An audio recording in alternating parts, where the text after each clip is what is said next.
In this video, we're going to take a look at how we can create a house using modular assets that we can adjust and arrange the way we want in Godot. And we're going to also see how we can make the house transparent when we are passing behind it. So let's get started. For making our house, I could use like a pre-made house that I've already made and stuff, but I would like to show you a way that I've started to use that is working very well for making any type of game. I'm using now what is called modular asset. So if you're wondering what modular asset is, this is this. So here you can see that I have that sort of sprite sheet with different elements of my house. So I have my roof, I have my so-called my roof, I have the walls, I have window, doors, and I have a small window. And with that, I can, if I assemble them, I can do something like this, for example, like this house right there. But with that, I can also do something like this. So I can create another type of house that is like that, which is very good for giving variety to my game. And I can also use other elements that are animated. For example, that door is animated. I have created that animation right there, and if I play it, you can see that it's animated like this. So what we can do is we can rebuild that in Godot. That's what I'm going to show you. So we're going back to Godot, and I have my house assets that are in the house folder that I put in my sprite, and it has two sprite sheets, door house, which is the door, and our house RPG modular. So what I'm going to do is I'm going to go here and I'm going to click on the plus, and here I'm going to create a new scene. So the first node that I'm going to use is not a node 2D, it's going to be a static body 2D, because I want my house to be a static object, because I want object to be able to collide with it at least at a certain limit. And so that static body, I want to call it house, and I'm going to even like prefix it like _1, something like this. And so now I'm gonna look for a sprite 2D, and I'm gonna drag my house RPG into my texture, empty texture slot here. So now I have my texture that is right there, and what I can do is now I can go here to region and I can enable it, which is gonna make it disappear. So I click on enable, and now everything has disappeared, and I can go here just to edit region, click on it, and now I have my house that is right there. And this is where I can do everything in a sort of modular way. So I'm gonna close for now, and here this one I'm gonna call it walls. Then I'm gonna just do Control D, and this one I'm gonna call it roof. Then Control D. Then this one I'm gonna call it window _1. _1 roof. Oh my god. So yeah, like this window _1.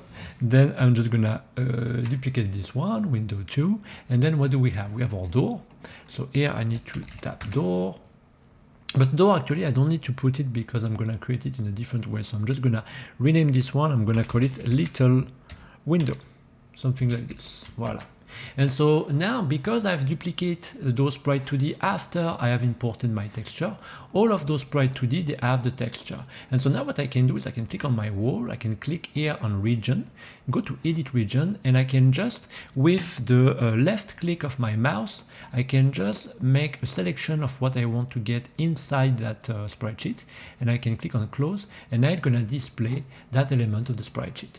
So I can go to my roof now, I can go to region, edit region, I can select the roof here, and I can adjust it this way too. No, I'm going to do it like this, it's going to be better, voila. And so now I have my roof here, I can move my roof a bit around here, for example. I can go to window now, I can go to region, edit region, and then I can pick my window right there. I can adjust my window and I can put it right here. I can go here to window 2, I can go to region. I can also duplicate my window, that's fine, but it's just for showing you how the things work, specifically if you're brand new to that type of thing. And then my little window right there. So my little window, I'm gonna just go to region, edit region, and I'm gonna go here, and I'm gonna select this one, and I'm gonna put it right there. So now what I would like to do is I would like to take care of the ordering. So for that, I'm gonna go to my roof, and my roof, I want it to be displayed over everything, including my little window right there. So by clicking on my roof, I go to ordering, and here I just bump the z-index a little bit like this, and that's gonna be enough. And then I can take my little window and I can put it something like this. So now what I can do is I can save. So I'm gonna just do Control S, and I'm gonna just save it into my scene. And I'm gonna put it into a house folder that I already have it. And here this was my test that I've made, and so I'm just gonna resave this house here. So I'm just gonna overwrite it. I'm gonna click on OK, and that's gonna be it. So now we're gonna create the door. So I'm gonna go here to the plus, and I'm gonna take 2D scene. This one is gonna create a node 2D. That node 2D, I'm gonna call it door. And here I'm gonna just click on the plus. I'm gonna look for sprite 2D. Then I'm gonna click on the door node again, click on the plus. I'm gonna look for an animation player. And I'm gonna go to the door again, and I'm gonna look for an area 2D. And that area 2D gonna have a collision shape. So I'm gonna come here, and I'm gonna take the collision shape like this. And that collision shape gonna be a new rectangle. And actually, I've made a mistake, so I'm gonna delete that. What I'm gonna do is actually I'm gonna go to my node here, the door. I'm gonna right click, I'm gonna change type, and I want my door at first, I want it to be a static body 2D as well. So I'm just gonna re-show you. So you right click, change type here, and I'm gonna take a look at my static body because that's what I want. So here, static body, and I just need to add a collision shape, and the collision shape needs to be a new rectangle. Voila. So now we are set up nicely. So that animation player here, I'm gonna double click, and I'm gonna rename it anim. And now I'm gonna just import my sprite sheet into my sprite 2D. So I click on my sprite 2D, go to my door, house, sprite sheet, and I drag it up to here. And I have 1, 2, 3, 4, 5, 6, 7. So I'm gonna go to animation, and on each frame, for horizontal frame, I'm gonna put 7. So now I'm just gonna create 2 animation. Actually, I'm gonna create 3. I'm gonna have the first one gonna be closed. Then I'm gonna have another one. It's gonna be called opening, voila. And then the third one that is named open, like this. So the first one, close, is going to be very easy. I just go to my frame here, and I just click on that key icon here. I don't create a reset track, I don't need it. I click here on create. And so now I can just leave it there, that's fine. And what I need to do is I also need to go to my collision shape, click here on the select mode, and I'm just gonna adjust the collision shape like this. I think like this will be fine, like that and like that, voila. And so now what I want to do is I also want to key inside my animation close that my collision shape is not disabled. So here I'm going to go to disable. You can see it is not ticked, so I can go here to key that, and I can create, and so like this I make sure that my collision shape is active. So then I can go to opening, and I can go to my sprite 2D, and I'm gonna move my frame from 0 to 1, and I'm gonna key that. I'm gonna come here, I'm gonna key that as well, like this, voila. And let's see, it has made a double as always. Let's see, I'm gonna delete that double just right there. So for that I just need to click on this one, and I just click on delete. Then I'm gonna drag those, I'm gonna put it here, and my animation finish at .6.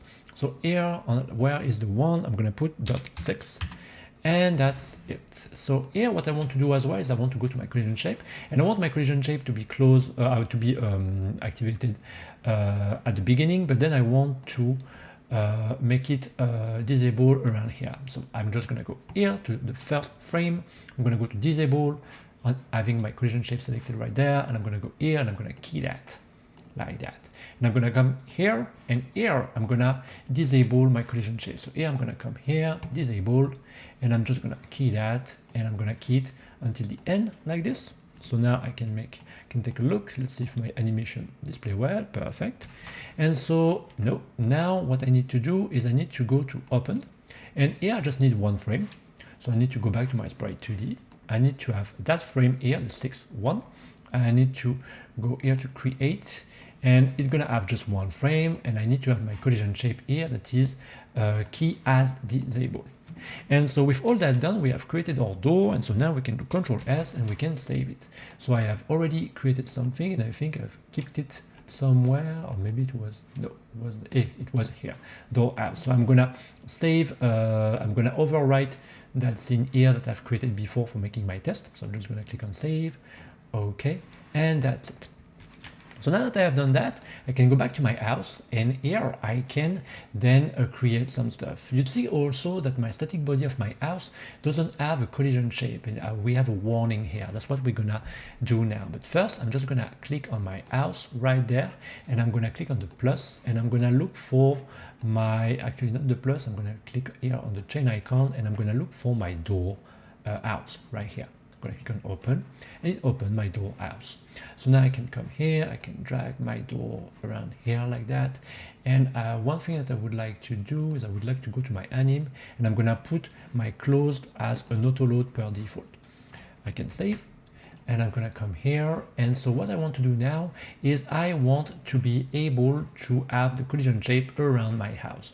So I'm gonna click on my collision shape here, I'm gonna click on the plus, and instead of a collision shape, what we're gonna do is we're gonna use a collision polygon. Collision polygon is a way that we can use for adapting our collision shape to a specific shape of a specific sprite. So here, what I'm gonna do is, like, you can see that right now we have a warning. It said an empty collision polygon 2D has no effect on collision. What we need to do is we need to go here on select mode right there, and now we need to click, and it's gonna put a little gizmo like that. And now here I have toggle my smart snapping and my grid snapping, so it make it easier for me to adjust my collision shape. And I can just left click, and I can drag my mouse where I want it to be. And so here I can create something like this, for example. Come here, come here, come here, can come around here, and then I can close that this way. And so now we have a collision shape for our house. And so I can save that. I can go back to my main level.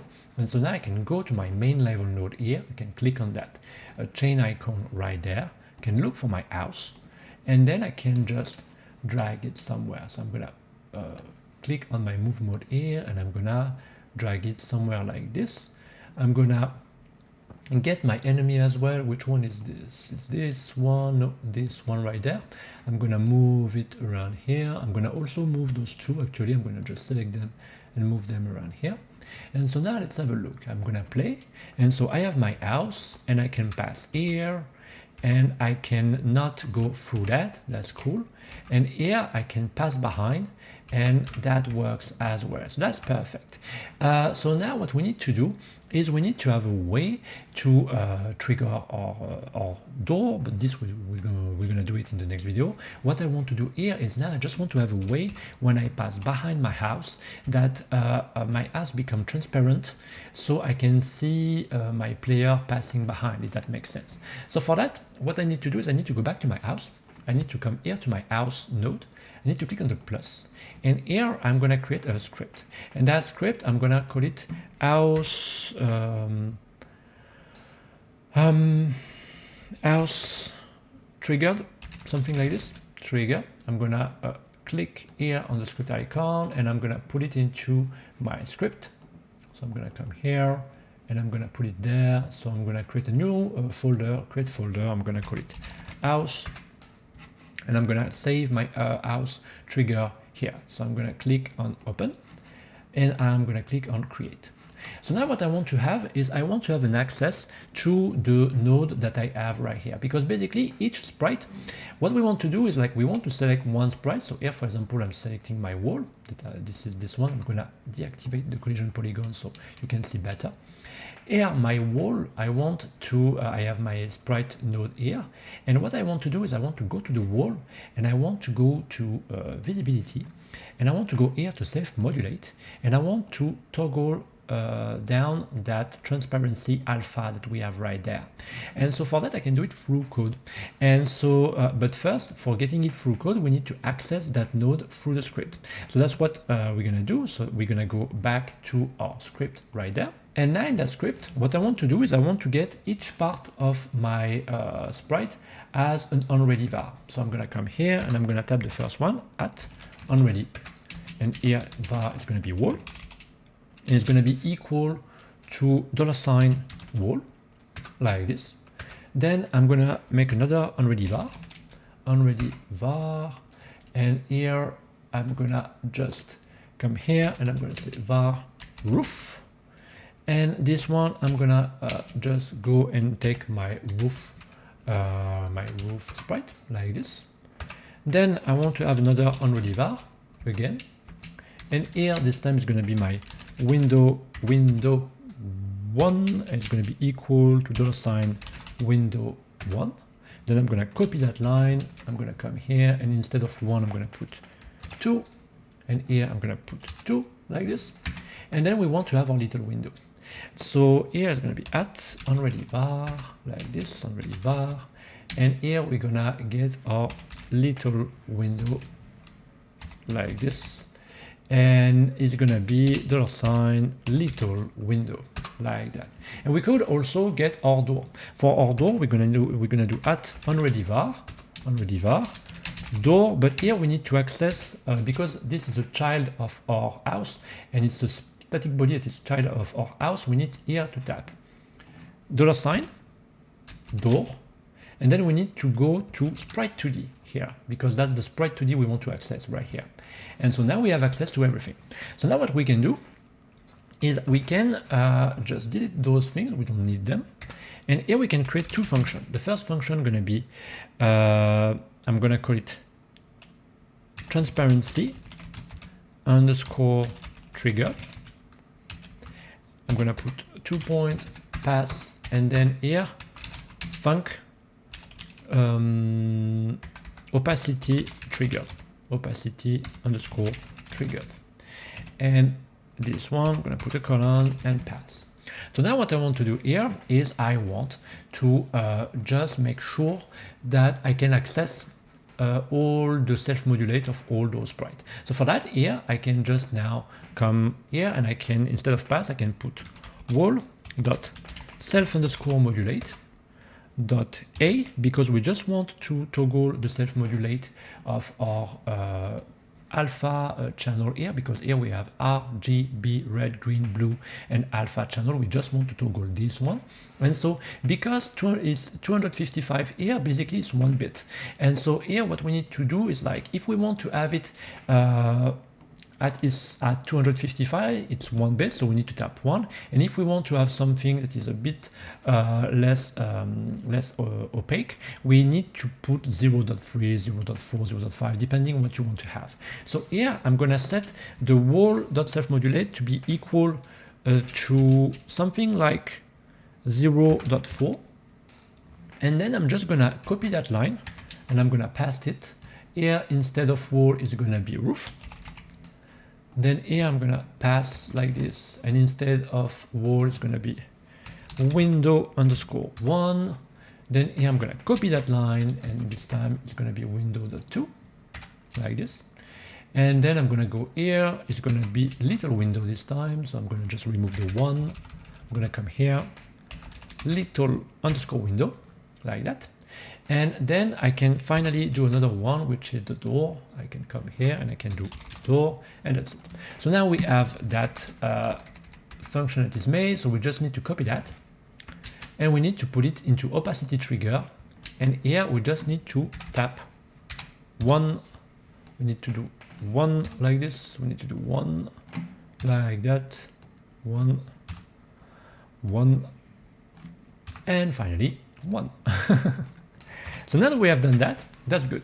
So now we need to have a way to trigger that. So we're going to go back to our house here. And what I'm going to do is, like, I want to trigger the transparency of the house when I'm passing behind it, like this. So I want that zone to be a sort of triggered area. And we already know how to do that by now. So we need to click on our house.